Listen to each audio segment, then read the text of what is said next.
verdad, yo tenía mucha expectativa de compartirles esta palabra, porque para mí Dios me ministró mucho esta semana a través de esta palabra. Se la compartí a Pipe y me decía, no, ya, dala, me encanta. Estaba como muy contento. Y la razón no es porque fuera como algo súper novedoso, sino porque yo creo que va muy directo para aquellos de ustedes que tal vez en este momento están viviendo una situación difícil. Otros de ustedes que se sienten como que están en un tiempo de disciplina, como si Dios estuviera disciplinándolos, corrigiéndolos. Otros de ustedes con los que hablé esta semana, y a mí me ayudó mucho, a alguien le compartía esa palabra, cuando sienten que su corazón está endurecido para buscar a Dios. Como que ustedes saben que deben buscar a Dios, pero a la vez en el momento en que van a hacerlo es como que hay una desconexión entre lo que ustedes saben en su cabeza y entre lo que su corazón está sintiendo. Y fue una palabra que a mí, la verdad, Dios usó mucho como para acercarme más a Él, para darme mucha perspectiva, para poner mi mirada en el lugar correcto. Y por esas razones es que yo decía, bueno, ojalá los que tienen más tiempo, que están acá en la iglesia, de los jóvenes, puedan escuchar esta palabra, pero también si es la primera vez que alguno de ustedes viene, que yo vea, no veo caras nuevas, pero voy a preguntar. ¿Hay alguno que es la primera vez que viene a este lugar? ¿Sí? ¿Dicen que sí? Ok, vamos a darle la bienvenida. Muy bien. Bienvenido. ¿Cómo te llamas? Cristian, ok, Cristian, bienvenido. Acá hay muchos Cristian, entonces bueno, uno más, no dirás. Pero bueno, vamos a hacer algo para empezar, y obviamente vamos a orar. Y la razón es que hoy yo los invito a que ustedes le pidan a Dios que haga algo específicamente. Y es que les ayude a ver lo que ustedes realmente merecen delante de Él. Y les ayude a ver lo que ustedes han recibido o pueden recibir en Jesús. ¿Por qué les digo esto? Porque algunos de ustedes ya ven lo que deberían merecer y no ven la segunda parte, y entonces andan llenos de culpabilidad, llenos de condenación, pero otros de ustedes no ven eso, y eso hace que ustedes no puedan vivir agradecidos, no tengan un corazón que alaba a Dios porque no son conscientes de lo que deberían merecer. Y yo les quiero invitar a que hoy empecemos a un cristiano que es la primera vez que vienes, pidiéndole a Dios que Él hoy haga lo que solo Él puede hacer, y es abrir como los ojos del corazón.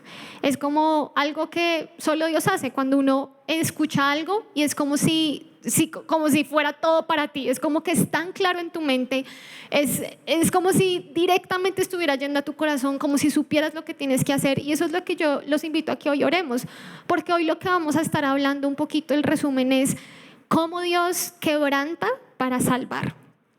Cómo Dios quebranta para salvar y cómo quebrantó a su propio Hijo para traer salvación a nosotros. Y vamos a hablar mucho de esto, del quebrantamiento, de estos momentos difíciles que todos atravesamos en la vida, pero cómo Dios permite estos momentos para al final preservar nuestra alma.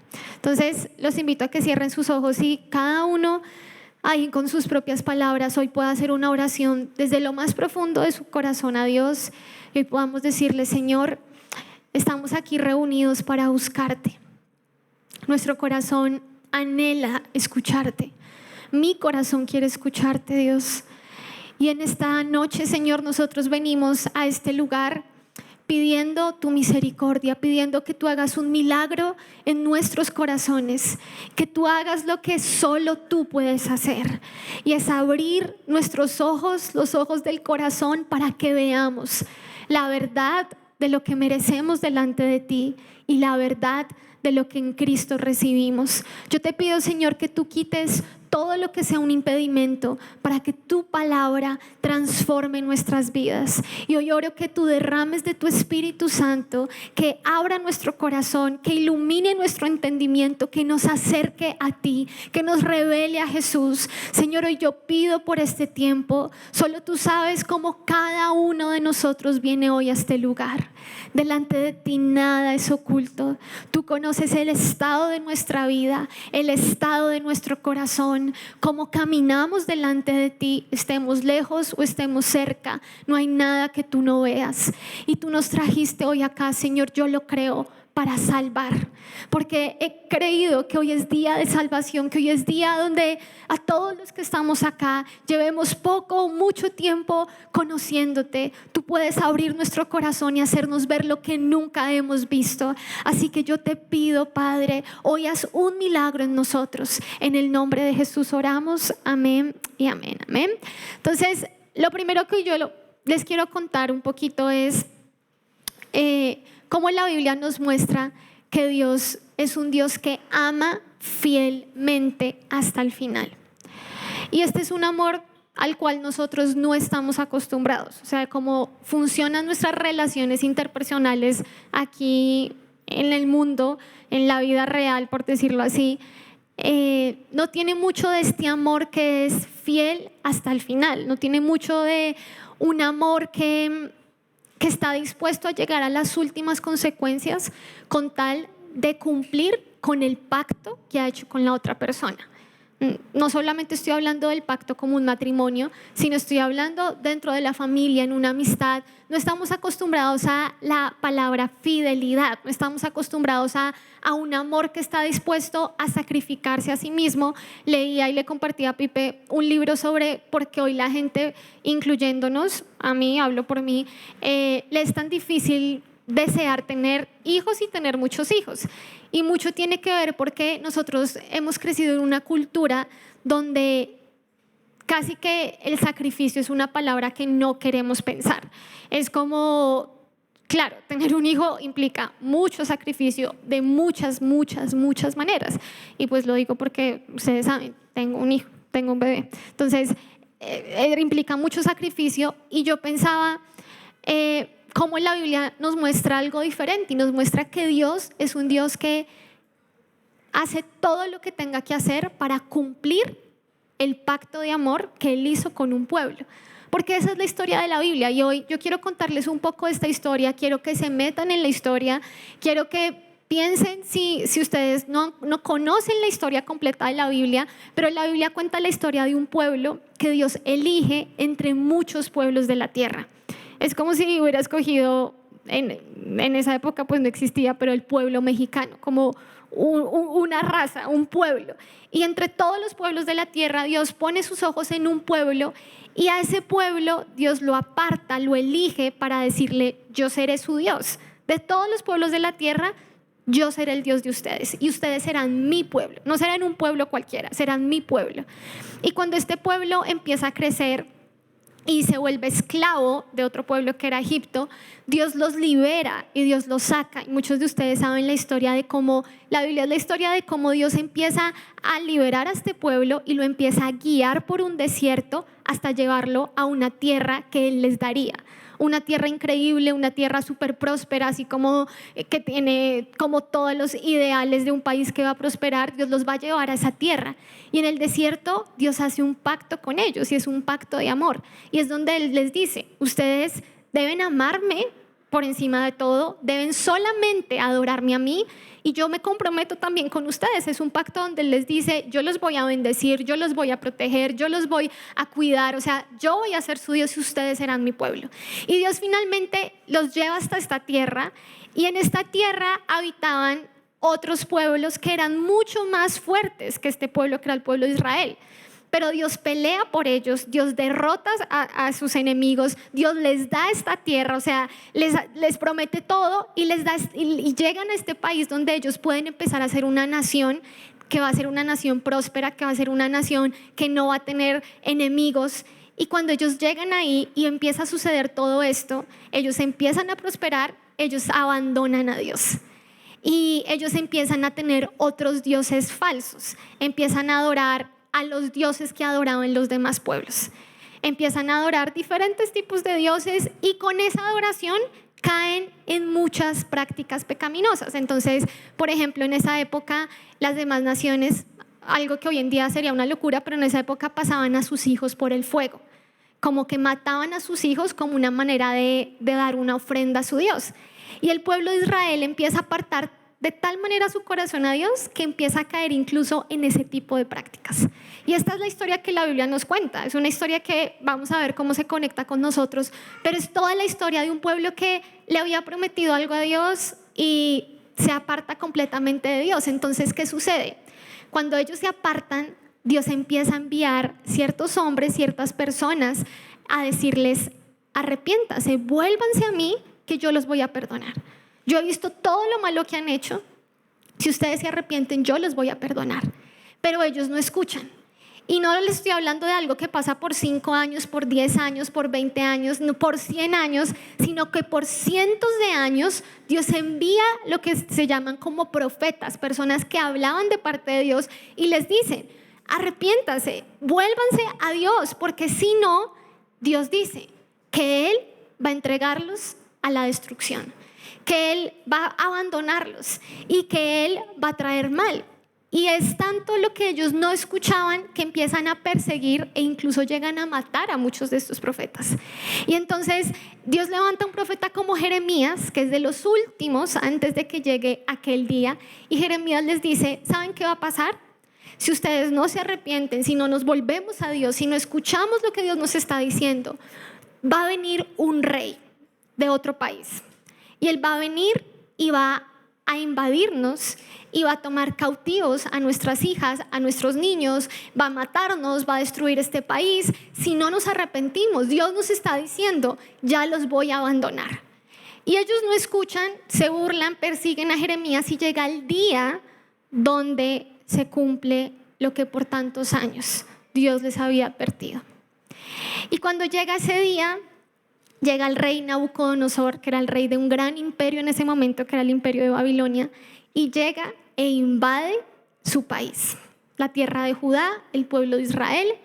Invade y toma cautivo desde el rey, toma al rey, toma a su familia, los cautiva y los lleva a vivir al país que era muy lejos, donde él era el rey. Y esclaviza a este pueblo y los lleva cautivos. Y en todo este momento, Dios habla al profeta Jeremías. Y Dios le da un mensaje que es el que quiero que hoy ustedes y yo estudiemos. Y yo creo que Dios va a hablar también a sus vidas a través de esta historia.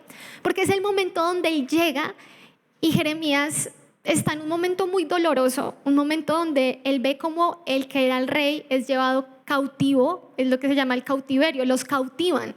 No los matan, los cautivan y los llevan a una tierra muy lejana. Es lo que se conoce como un desterrarlos. Hagan de cuenta, no sé si ustedes han escuchado lo que hoy pasa con Rusia y Ucrania, pero guardando la diferencia de muchas cosas, es algo así como que un país invade al otro y eso pues devasta a los que están en ese país. Y en esa época mucho peor, porque literalmente se los llevaron, como los secuestraron, los cautivaron. Y en ese momento Dios le dice a Jeremías: Jeremías, te voy a decir algo. Y le da una visión. Y en esta visión, es algo que no está físicamente, pero que él está viendo algo. Él ve 2 canastas. Quiero que se imaginen 2 canastas. En un momento súper doloroso, en un momento donde había llegado el cumplimiento de lo que Dios había dicho por tanto tiempo y les había advertido, hay 2 canastas. Y en una canasta hay higos buenos. ¿Ustedes saben qué son los higos? ¿Sí? ¿Han comido higos? Yo no, pero yo me lo imaginaba, entonces me imaginé otra fruta. Pero si ustedes, creo que acá en México se dan más los higos que en Colombia, pero en una de esas canastas hay buenos higos.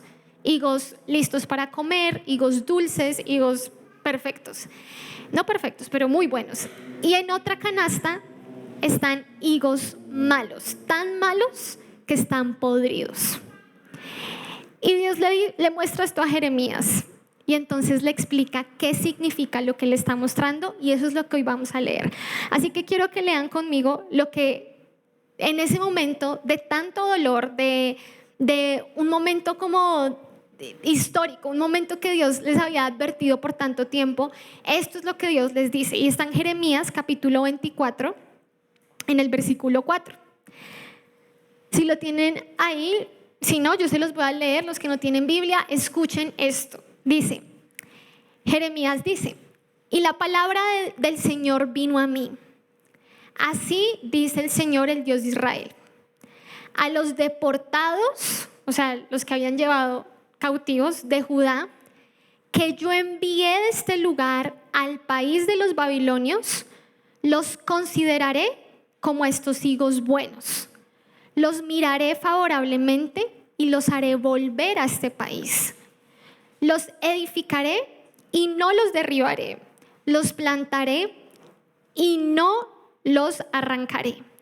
Les daré un corazón que me conozca, porque yo soy el Señor. Ellos serán mi pueblo y yo seré su Dios, porque volverán a mí de todo corazón. En otras palabras, la manera de salvarlos, la manera que Dios estaba usando para salvarlos, después de que ellos no escucharon, después de que sus oídos estaban cerrados, su corazón cerrado, Dios buscó una manera para salvarlos. Y esa manera para salvarlos fue llevarlos al quebranto, fue llevarlos a un punto muy bajo, porque fue el punto donde ellos salieron de esa tierra, salieron, hagan de cuenta, una imagen que yo veía es como con cadenas caminando por medio de un desierto. Ellos salió así, gran parte del pueblo. Y es el momento donde nosotros aquí vamos a empezar a ver cómo esto se relaciona con nuestra vida. Porque a veces nosotros no hemos entendido cómo muchas de las cosas que vivimos es el amor de Dios actuando para al final o a la larga hacernos bien.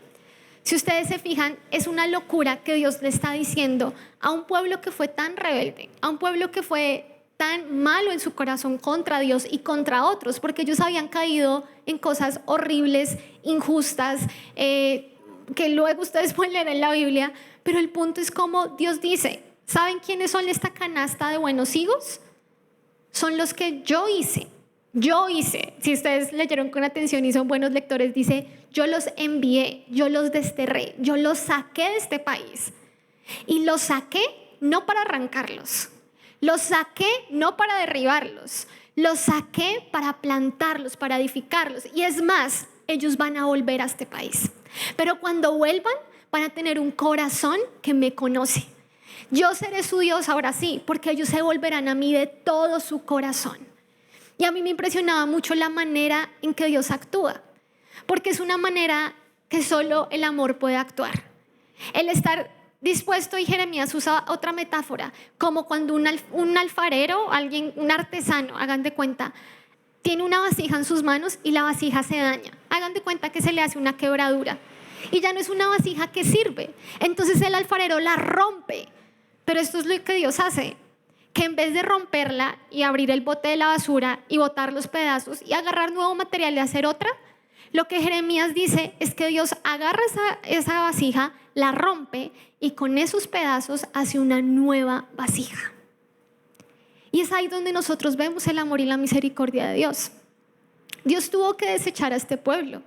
Dios tuvo que decir, acá su historia se acaba. Ya yo me desligo de ustedes. Fueron cientos de años soportándolos.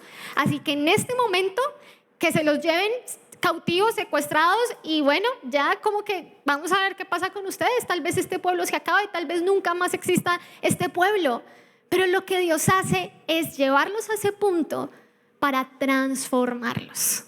Lo que Dios hace es llevarlos a ese punto para darles un nuevo corazón.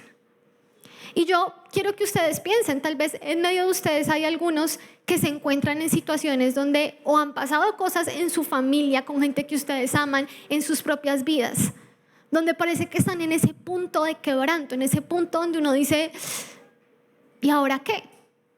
Y muchas veces no hemos visto una lección que la Biblia da, y es que cuando alguien le pertenece a Dios, cuando alguien realmente es de Dios, Dios dice que es como un padre y que aquella persona es como un hijo para él.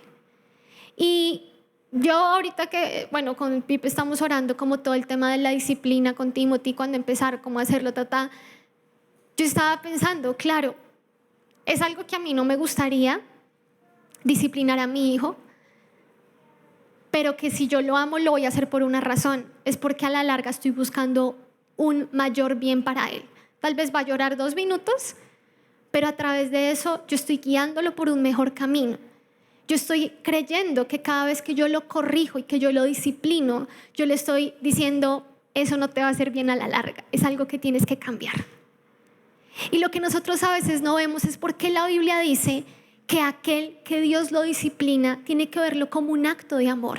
¿Por qué tiene que verlo como un acto de amor? Porque la disciplina no es que te desecha.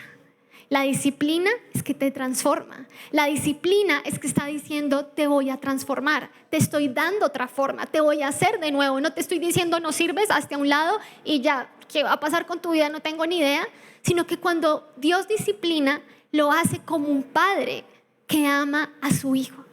Y por eso ustedes van a ver en la Biblia palabras como Hebreos 12, Proverbios 3 y muchas partes en Proverbios. No es el tema de hoy, pero si ustedes están interesados en este tema de la disciplina, pueden leer estos capítulos y pensar, ¿será que yo veo la disciplina de Dios a mi vida como un acto de amor? Porque hoy lo que vamos a ver es cómo Dios llama buenos hijos a los que se sometieron a su disciplina y llama malos hijos a los que se resistieron a eso. No hemos entrado a los malos, pero les adelanto, lo que Dios está diciendo es, estos son míos, estos no lo son. Y estos son míos y por eso si los tengo que llevar al punto de quebrantarlos, y como decían en Colombia, mi mamá y la mamá de Pipe dicen, si tienen que quebrarles las patas para salvarlos, se las va a quebrar, pero no va a dejar que se pierdan. Y yo pensaba mientras leía esta historia ustedes la pueden leer luego con detenimiento en todo el Antiguo Testamento, no mentiras, pero pues digamos que sí tiene gran parte, o sea, la pueden leer Jeremías, pueden leer Segunda de Reyes, del 20 en adelante, de cómo son años y años y años y años de un pueblo tan absolutamente malo y malvado en su corazón. Y yo decía, ¿cómo es que Dios dice, yo los consideraré buenos? ¿Por qué? A mí eso me impresiona mucho. Me impresiona mucho cómo Dios llega a este punto de llevarlos lejos para hablar a su corazón. Los lleva lejos para transformar su corazón. Los lleva lejos no para desecharlos, sino para salvarlos. Y lo más impresionante de esta historia, cuando ustedes piensan, esta es una historia de hace muchos años, pero hoy nosotros hemos puesto nuestra fe en Jesús. Los que estamos en este lugar, o la mayoría de nosotros, hemos creído en Jesús con todo nuestro corazón, se supone, y al menos yo digo, eso es de lo que se trata mi vida. Y cuando yo pensaba en esta historia, a la luz de lo que yo soy en Cristo, entendía algo. Entendía que en mi caso, yo realmente no he vivido las últimas consecuencias de mi pecado. Tal vez he vivido momentos difíciles en la vida, pero les aseguro que ni ustedes ni yo hemos vivido realmente las consecuencias de lo que nosotros hacemos. Delante de Dios, nosotros no hemos vivido lo que es verdadero quebranto. Y yo lo digo como alguien, y ustedes lo saben, que vivió el fallecimiento de su mamá. Yo no lo digo como alguien que dice, ninguno de nosotros ha vivido nada difícil. Pero algo que yo tengo claro es una cosa: lo que mi pecado merece delante de Dios, como mi corazón ha sido con Él, yo sé que merece una cosa, y es muerte.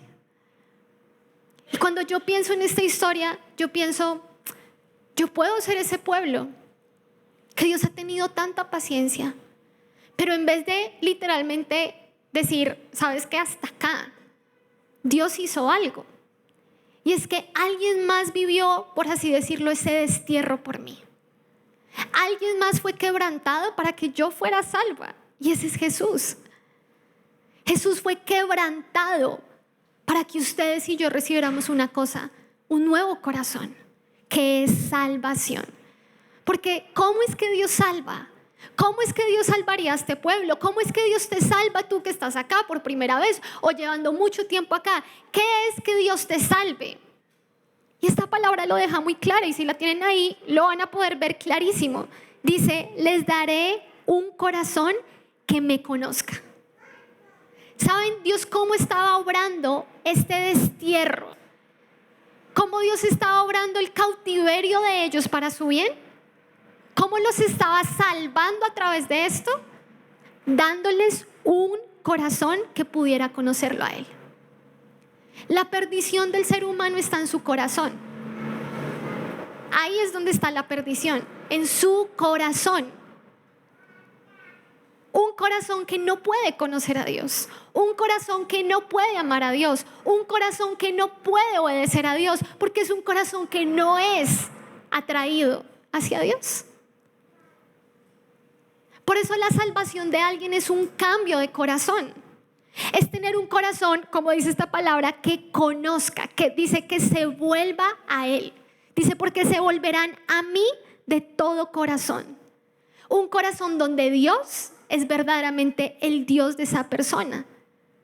Así que en tu historia y en mi historia, al menos yo lo sé que en mi historia es algo seguro. En mi historia, Dios quebrantó a alguien más para poderme dar a mi salvación.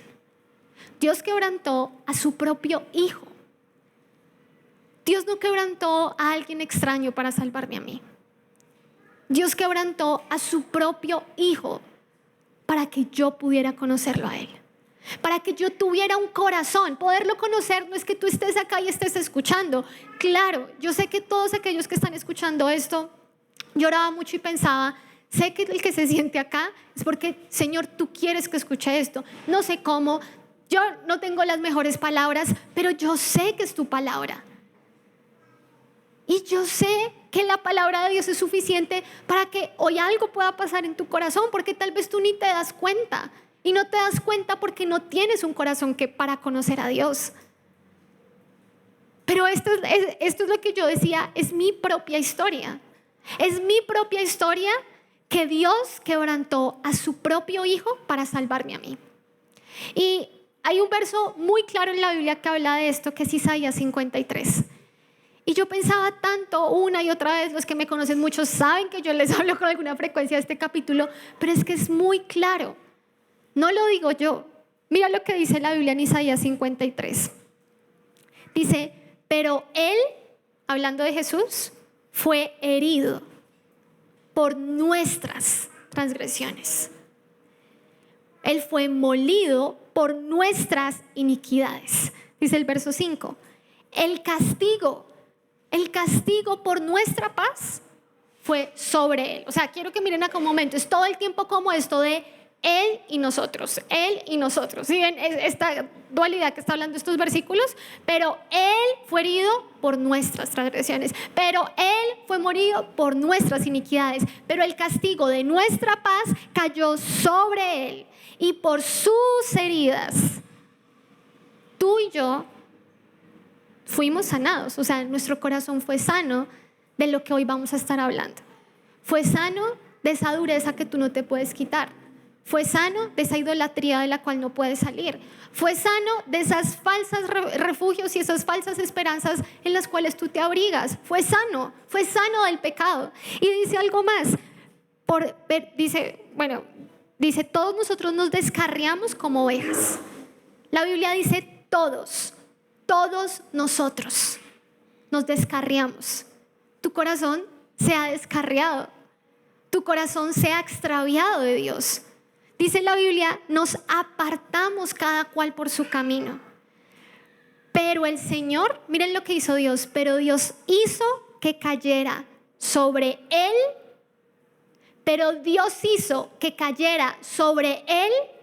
la iniquidad de todos nosotros. Tú eras el que debía cargar ese castigo, pero Dios hizo que cayera sobre Él tu pecado y el castigo por tu pecado. Y sigue diciendo tanto que les voy a leer partes. Dice, por la transgresión de mi pueblo a quien le correspondía mi herida. Y luego dice el versículo 10, pero quiso el Señor quebrantarlo sometiéndolo a padecimiento. ¿Saben? Son palabras sádicas que Dios quiso, que Dios determinó quebrantar a su único hijo. Pero Dios quiso quebrantarlo sometiéndolo a padecimiento. Y no solamente Dios lo hizo, el Padre, sino miren lo que dice de Jesús, cuando Él se entregue a sí mismo como ofrenda por expiación, es decir, para el perdón de los pecados. O sea, Dios dice, tú eres quien va a hacerlo, y Jesús dice, y yo me entrego para hacerlo. ¿Para hacer qué?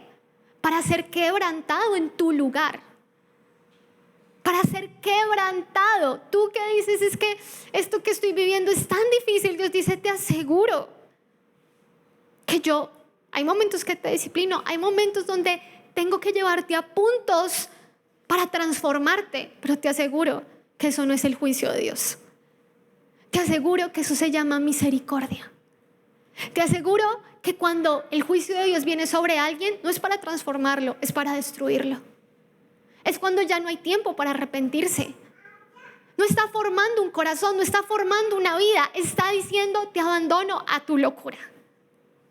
Está diciendo, haz lo que quieras y tu destino eterno es claro.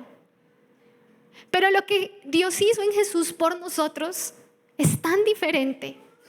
Dios quebrantando a su propio Hijo para salvarte a ti y a mí. Es decir, Dios quebrantando a Jesús para que esta promesa que acabamos de leer fuera tuya. Tú que sientes tu corazón duro, tú que de pronto no lo hablas con nadie, pero tú sabes que tu corazón está duro hacia Dios. Tú sabes que cada palabra que escuchas como esta es como si a ti te rebotara. Son pocas veces las que tú puedes decir, adoro a Dios, Dios habla a mi vida, te amo Dios, confieso mi pecado, quiero estar cerca de ti. Tú sabes. Y tal vez tú no lo hablas. Pero te quiero decir algo, Jesús pagó el precio, sufriendo, dando su vida, derramando su sangre, para que lo que acabamos de leer no sea una historia, sino sea algo que Dios te está diciendo, esto es lo que yo haré contigo. Y te daré un corazón para que me conozcas. Y tú serás mi pueblo y yo seré tu Dios y te volverás a mí de todo corazón. Jesús pagó el precio para que esta promesa sea tuya. Dios inspiró este libro, la Biblia, y dejó todas estas historias no como para sacar moralejas, sino para que tú entiendas, cuando Jesús murió, Él estaba diciendo, ahora esto es para Él. Estas promesas de salvación, estas promesas de misericordia, de transformación, son para esta persona. Y cuando tú sientes tu corazón endurecido, tú puedes decidir creer y decir, Jesús, yo creo que tú moriste en mi lugar. Yo creo que tú pagaste el precio. Y si yo creo que tú pagaste el precio, yo creo que tú viniste para darme un corazón que conozca, que te ame. Y no tengo que quedarme diciendo, en mi estado de dureza no hay nada que hacer conmigo, escondiéndolo como ya vamos a ver y tapándolo. Porque saben, cuando una persona pone su fe en Jesús, hay una cosa que si tú has puesto tu fe en Jesús y estás en este lugar, tienes que hacer. Y es permanecer, vivir en el quebranto de la cruz. Tal vez tú escuchas esta frase y dices, ¿de qué rayos está hablando? Si realmente estás interesado en lo que estamos escuchando, tu respuesta debe ser, ¿cómo hago eso? Vivir en el quebranto de la cruz. ¿Cómo hago eso? ¿Qué significa eso?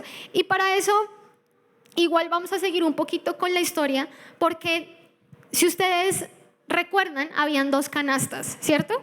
Una canasta de buenos higos y una canasta de ¿qué?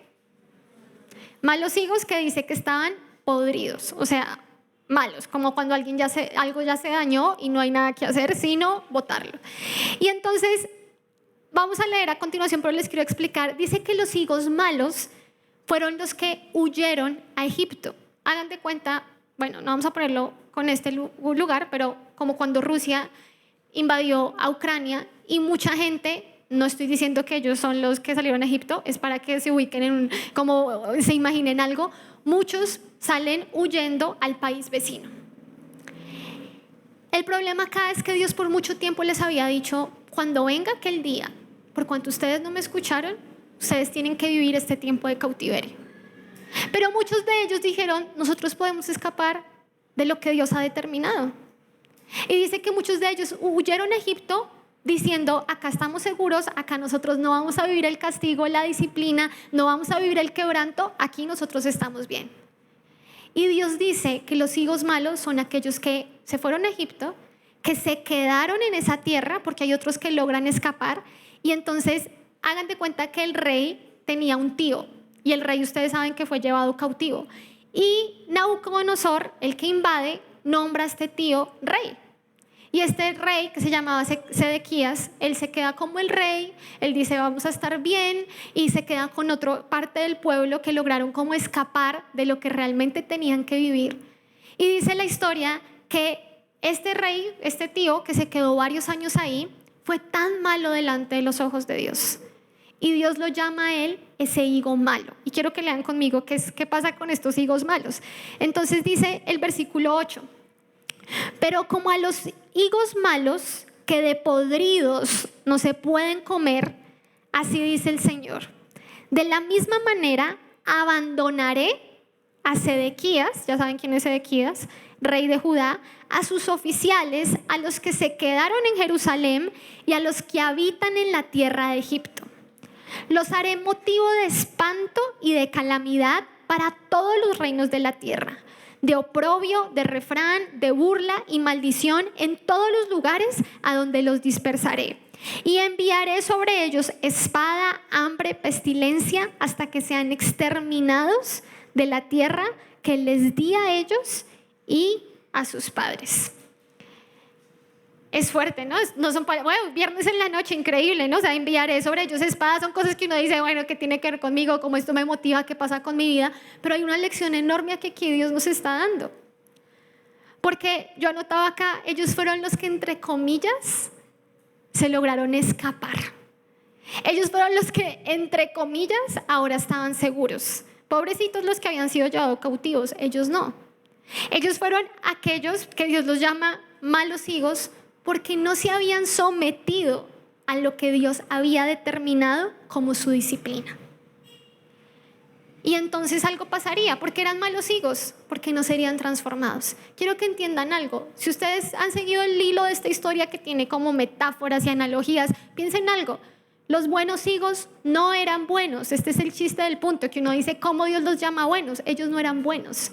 Dios los estaba llamando buenos porque ellos iban a ser transformados de su maldad por el poder de Dios. Y por eso Dios dice, yo los consideraré higos buenos. Pero estos del otro lado, y no digo que ustedes, si no estoy hablando, aquí hay una canasta y aquí hay otra canasta. En esta otra canasta, Dios dice, esta gente delante de mí son como higos podridos. O sea, no hay nada que hacer con ellos. Y la razón es, como no pasan por el proceso que Dios había determinado, no serían transformados. Y cuando yo leía un poquito de esto, empezaba a pensar que como que esto puede tipificar las personas que no se humillan ante la disciplina de Dios.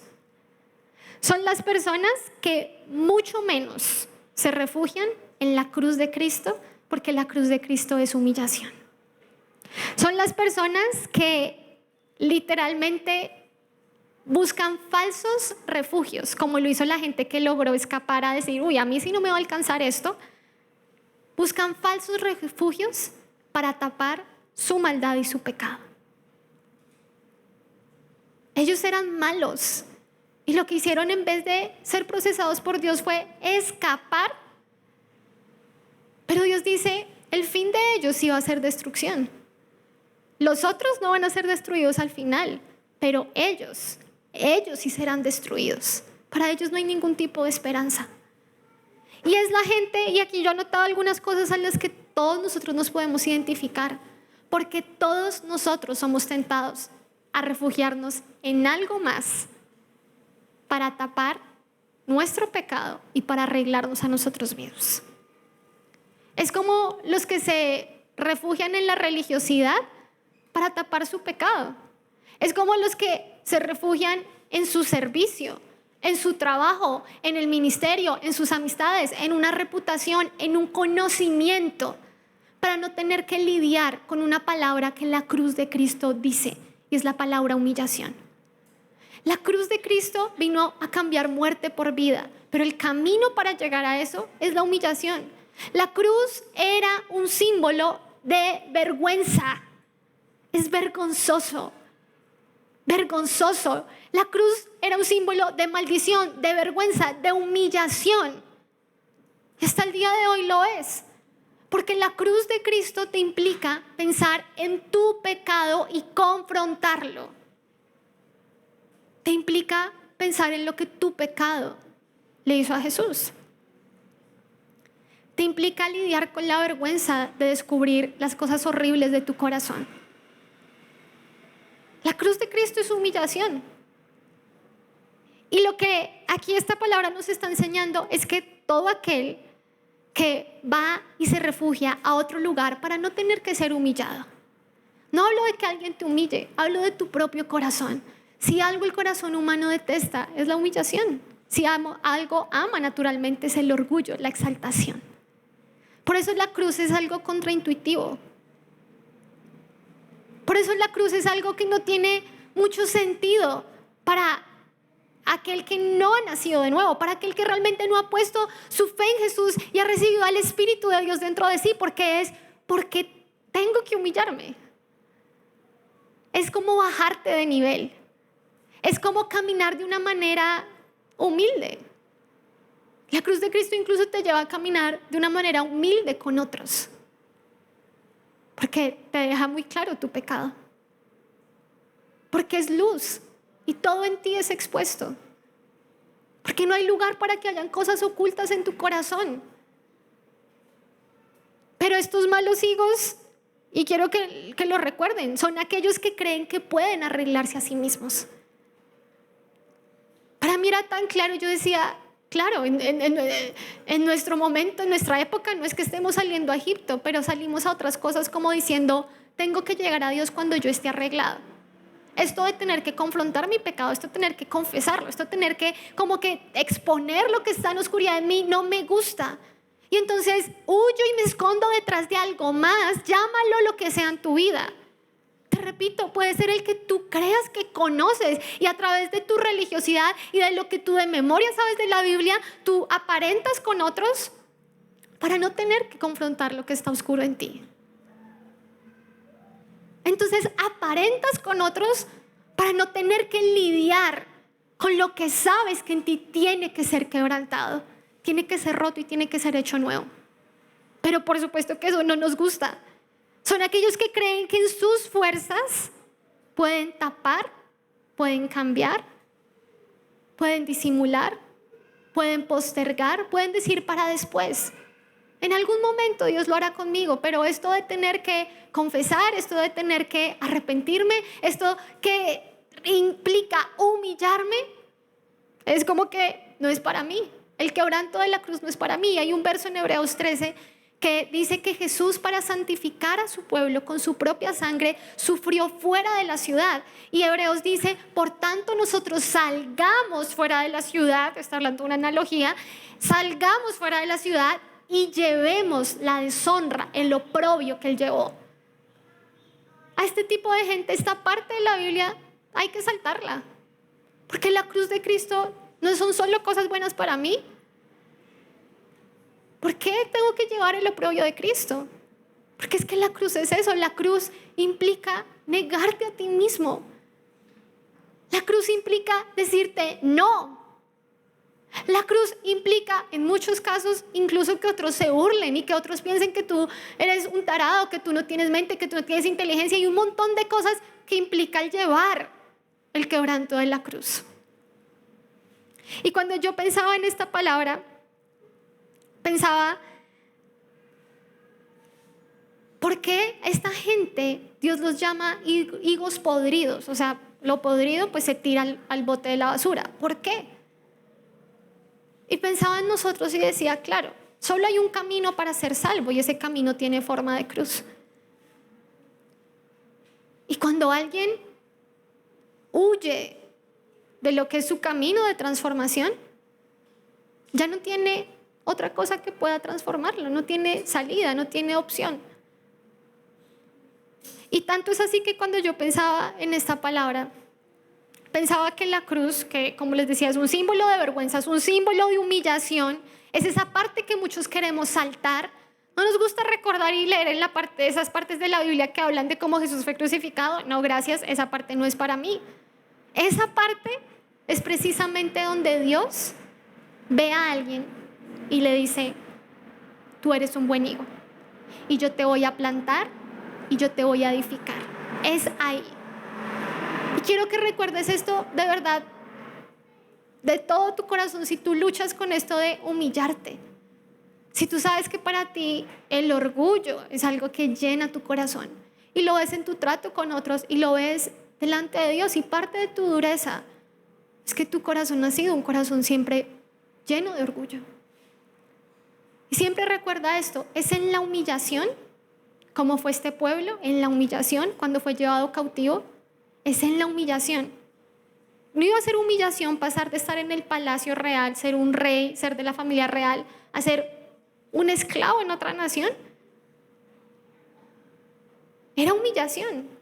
Guardando las proporciones, es como gente que en su país estudió algo, trabajó algo, le fue muy bien, pero ese país entra en crisis, esa persona tiene que salir de su país y se va a otro país y empieza, no sé, limpiando un piso y dice, es humillante porque yo era doctora allá, porque yo hacía esto en el otro lugar, pero yo hacía lo otro. Hagan de cuenta que esto es lo que estaba pasando con este pueblo en cierta medida, pero es en la humillación donde Dios edifica, donde Dios planta una vida. Es allí. Y si tú eres una persona que ha luchado con eso, yo te invito a que tú guardes esto. No es en tu orgullo que va a haber una transformación. No es en tu orgullo. Yo sé que hay muchos de ustedes acá que quieren que algo en ciertas áreas de su vida, su corazón, sean transformadas. Y hoy Dios te está mostrando el camino. El camino es el quebranto. El camino es la humillación. Es decir, el camino es la cruz. Ese es el camino. Y me impresiona mucho porque cuando yo les decía de nuestra tarea es permanecer en ese lugar. Porque es en ese lugar donde Dios, por decirlo así, te hará florecer. Como una planta que empieza a crecer y está llena de vida y empieza a salir su fruto y sus ramas y todo esto. Es allí. ¿Cómo yo puedo permanecer allí? Pues tú necesitas cada día acercarte a lo que Jesús hizo. Necesitas creer que Jesús pagó el precio para darte un corazón que lo conozca a Él. Y si tú crees eso, tú vas a empezar a desarrollar una mente que constantemente tiene presente a Dios. Un corazón que vive unido a Él. No es solo que tú hagas tu devocional en la mañana.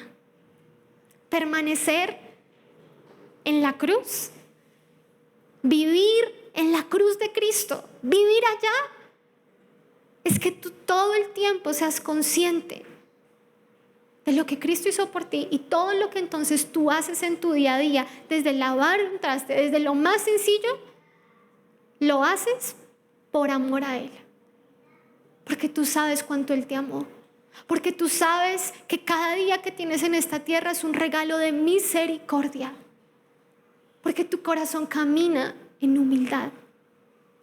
Es ahí donde nosotros permanecemos.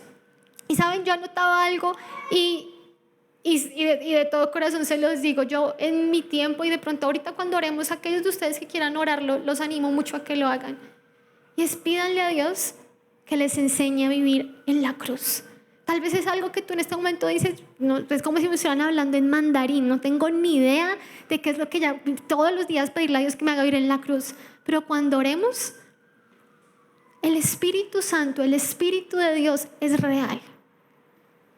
Y Él tiene todo el poder para abrir tu corazón al punto que esto de la cruz de Cristo es tan real en ti que tú tienes la mayor muestra de amor en tu corazón. Eso empieza a cambiar todo en ti.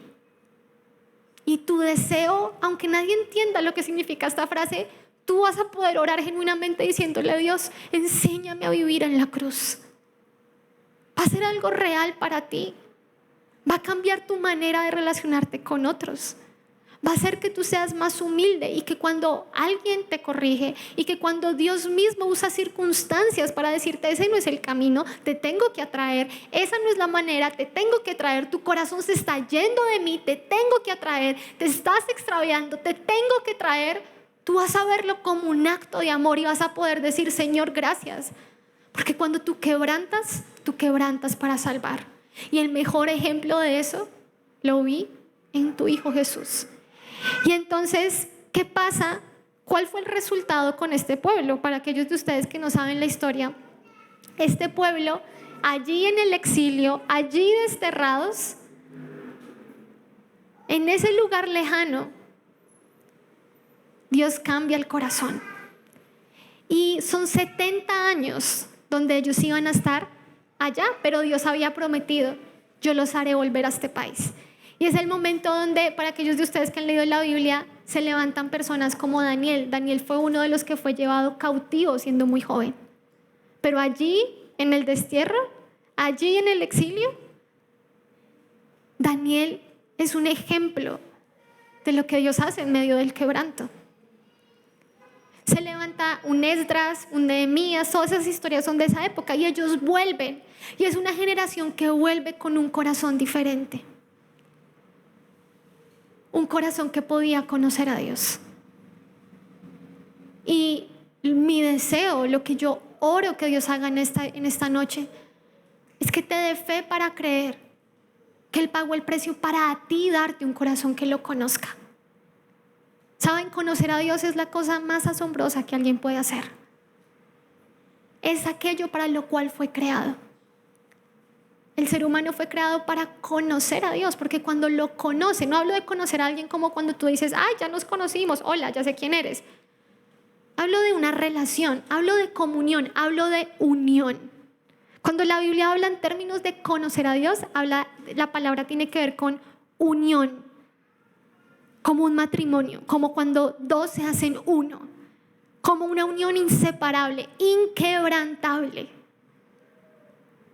¿Tú sabes qué es poder conocer a Dios? Es una locura, es un milagro que un ser humano, tú y yo, que nos pegamos en la cabeza y nos podemos morir, que te pica un insecto y te puede dar una infección, o sea, un ser humano que es como nada, la verdad que somos frágiles, que podamos conocer a Dios, tener un corazón que lo ama, un corazón que está unido a Él. Eso es lo que Jesús vino a hacer por ti. Eso es lo que Jesús vino a hacer por mí. Así que hoy yo quiero invitarte a que te pongas de pie, porque quiero que me prestes mucha atención para que podamos orar a esto que vamos a hablar. Y vamos a recapitular un poquito lo que estuvimos hablando hoy. Quiero que todos estén en su lugar y se concentren muy bien en esto, porque lo que hoy estuvimos viendo es un Dios que ama fielmente. ¿Y cómo Dios amó fielmente a este pueblo? De la misma manera que te ha amado a ti que estás acá. Y escúchalo bien. Y es que a pesar de conocer todo y haber visto todo, absolutamente todo, Él lo siguió amando. Eso para mí es algo que en mi cabeza no tiene sentido. Como Dios siguió amando a un pueblo tan malo, a un grupo de personas tan malas. Pero es que ese es quien es Él, y eso es lo que quiero que hoy tú veas. Esta historia, por encima de todo, nos está mostrando quién es Dios, y nos está mostrando que Dios es lleno de amor y de misericordia. Nos está mostrando que Dios ama hasta el final. ¿Y cuál es la mayor muestra de eso? En que estuvo dispuesto a quebrantar a su propio hijo para salvarte a ti, para salvarme a mí. ¿Quién más haría eso? ¿Quién más a ti te ha amado así? ¿Quién más a mí me ha amado así? Ver todo lo malo y aún así estar dispuesto a que su hijo sufra, a que su hijo muera para salvarme a mí. ¿En qué tú ves el amor de Dios, sino en que Dios quebranta solo para salvar? Cuando Él disciplina, lo hace solo para salvar, para a la larga hacerte bien, para preservar tu alma. Y hay cosas que tú has vivido y tal vez no entiendes, pero es la manera en que Dios está preservando, salvando tu alma. Así que lo que hoy vamos a hacer cuando oremos es tener algo presente, y es: tú no necesitas arreglarte para acercarte a Jesús, para venir a Jesús. Hoy tienes que sacarte esa mentira de tu cabeza por una razón. Eso es ser un mal higo. Eso es ser un higo podrido. ¿Por qué? Porque Jesús no vino para que tú te arregles y luego vengas a Él. Hoy cuando oremos, yo te quiero invitar a que tú te acerques a Jesús tal y como estás. Porque eso, ¿sabes por qué eso es más agradable a Dios que el tratar de tapar y aparentar y arreglarte y tratar de arreglar todo a tu alrededor tú? Por una razón, porque es un acto de humildad reconocer: yo no puedo arreglarme a mí mismo. Porque es un acto de reconocimiento de: solo tú puedes arreglar este corazón. Solo tú puedes quitar ese pecado que está llenando mi corazón. Solo tú puedes quitar ese orgullo que llena mi corazón. Y es como una decisión. Lo que yo notaba acá para orar, chicos, es que cada uno de ustedes pueda tomar una decisión, porque al final todos tenemos delante de nosotros casi que 2 canastas. Y es la decisión de vivir el quebranto de la cruz. Es decir, la decisión de exponer tu debilidad delante de Jesús. De exponerla, de decirla, de ver y decir: esta es mi debilidad. Exponer tu debilidad. Creer con todo tu corazón que Jesús ya pagó por cada una de tus fallas, de tus faltas, de tus deudas, y que entonces Él tiene el poder de sanar y arreglar todo en ti. ¿Sabes qué es vivir el quebranto de la cruz? Son estos 3 pasos sencillos. Expón tu debilidad, cree que Él pagó por ello y cree que Él tiene el poder entonces de arreglar lo que necesita ser arreglado dentro de ti. La otra opción que tenemos es seguir tras nuestros falsos refugios. Y tú puedes estar acá, incluso tú puedes levantar tus manos, salir de acá, hablar como hablan todos en la iglesia, pero no estar lidiando con el pecado que hay en ti. No estar humillando tu corazón delante de Dios y diciéndole: esta es la realidad de quién soy, sin máscaras, sin pretensiones. Porque cuando tú haces eso, cuando tú vienes a Dios como tú estás, tú vas a darte cuenta de algo. Todo aquel que se expone a su luz sabe que ya no tiene nada que esconder. Conoce un amor tan seguro y tan real, que aun cuando sea menospreciado por otros, que aun cuando los demás lo vean como poca cosa, que aun cuando tú quedes como el débil, eso ya no importa, porque tú te das cuenta que no hay nada que valga la pena esconder. Esto es lo que hoy yo quiero recordarte para que oremos. Les daré un corazón que me conozca, porque yo soy el Señor. Ellos serán mi pueblo y yo seré su Dios, porque volverán a mí de todo corazón. Si tú sientes tu corazón duro mientras yo hablo esto, tú tienes que escuchar estas palabras y creer que Jesús pagó el precio a costa de su propia vida, su propia sangre, para que estas palabras sean tuyas. Tuyas. Yo sé que son mías, pero son tuyas. Y solo cuando tú crees, tú puedes decir: es mío. Y yo creo. Y yo creo que tú puedes darme un nuevo corazón. Y yo creo que tú puedes darme un corazón que te conozca. Yo creo que tú puedes hacer que yo me vuelva a ti de todo corazón.